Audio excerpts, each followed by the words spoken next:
I mentioned in the Ants video that Katzenberg pitched the Ten Commandments to Disney, but Eisner refused.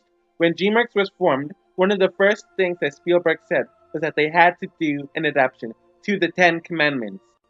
The story was written and the storyboards were put into the Avid Media Composer editing system, which allows them to view and edit the entire film before it went into full-fledged production. Katzenberg called biblical scholars, Christian, Jewish, Muslim theologians, and Arab American leaders to help the film be more accurate to the original source material. The production team conferred approximately 600 religious experts to make the film more accurate.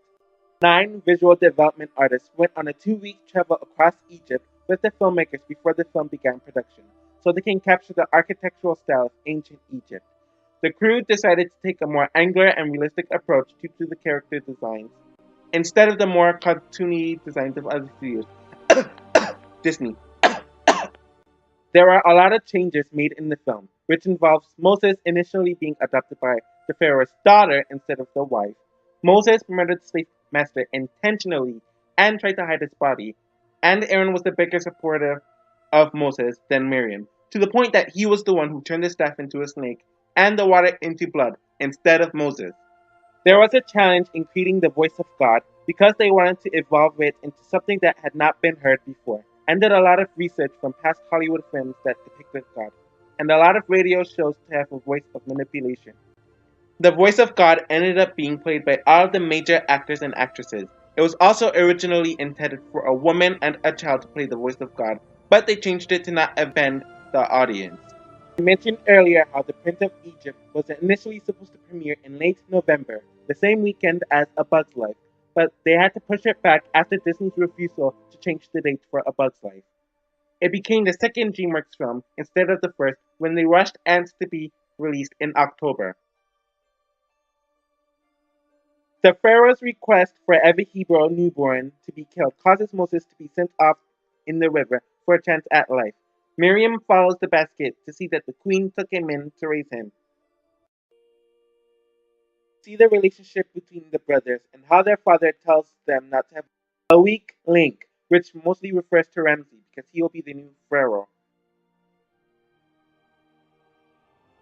He meets his siblings due to chasing his concubine Sephora through the town, and they tell him about his heritage. He accidentally pushes a slave master to fall to his death while trying to save the old man from being whipped to death. Moses runs away from the palace in shame. Moses is taken in by the Midians, who are Sephora's people, after he is stranded. Moses and Sephora start a relationship and end up getting married. Sephora's father teaches Moses what it is to be a man with values and all that jazz. Moses turns into a shepherd and meets God via the burning bush. He is told about what he has to do. Moses and Sephora leave to go back to Egypt to do God's work for the Hebrews.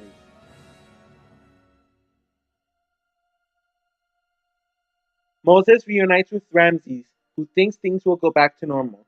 But things quickly go sour when Moses reveals he's only back to free his Hebrew slaves, starting the conflict between them. The plagues are a result of Ramses refusing to let the slaves go. There is one more plague left to do, and Moses wants to make a bargain. Ramses refuses to let the slaves leave, even going as far to demand he will kill Hebrew children. This causes God to have the first child of every Egyptian killed, which has Ramses mourning his son, causing him to let the slaves go finally. This is the song When You Believe, where the Hebrews are excited and thrilled about finally gaining their freedom.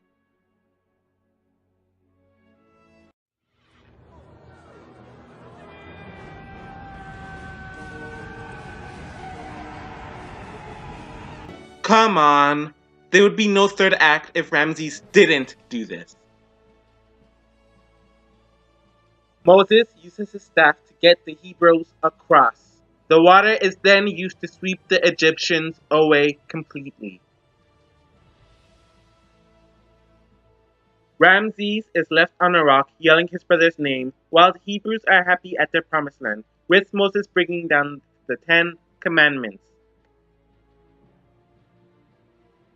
The relationship between Moses and Ramses is very complex and emotional, as it should be, as it's the main focus of the film. You feel their pain and emotion, despite the fact that they are both stuck in their ways.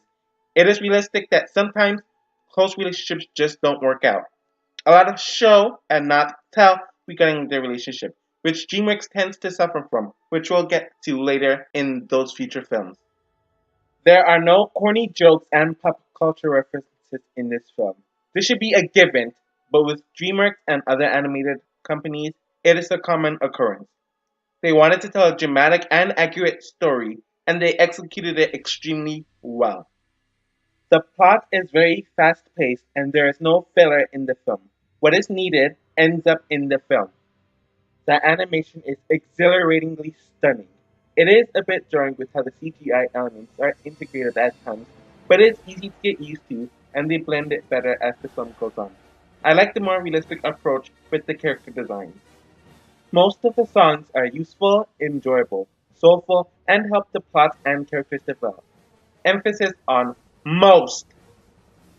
There is such a grand scope with the entire film, from the music, plot, theme, characters, atmosphere, animation, and pretty much every single aspect. The combination of it all makes this film an experience, which is rare for me to say. The priests were easily the biggest annoyances in the film. I did not get their purpose in the film, and often feel like they paused the story.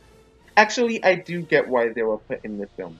It was a cheap attempt to appeal to the children. Even with their songs, it doesn't add anything, and makes the film more juvenile. While some kids like this stuff, not all do, and they shouldn't assume that children only understand the cheapest sense of humor. The only other issue that I really have with this film is that there are some plot conveniences that added some disbelief to me. The main example of this is when Miriam is singing the lullaby her mother sang to Moses, but he would only be days old when it was initially sung to him, so there's no possible way he would remember this. It was clear it was only to get the plot moving, and it was a bit of a stretch to me. When the film was first released, it opened pretty strong for the first few weeks, despite never reaching the number one spot.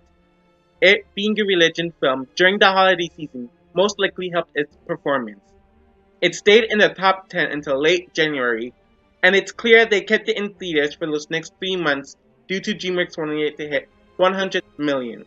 And it was close to reaching there after its fourth to fifth week. A Bug's Life gained most of its domestic money by the time this film was released, so it wasn't really competition.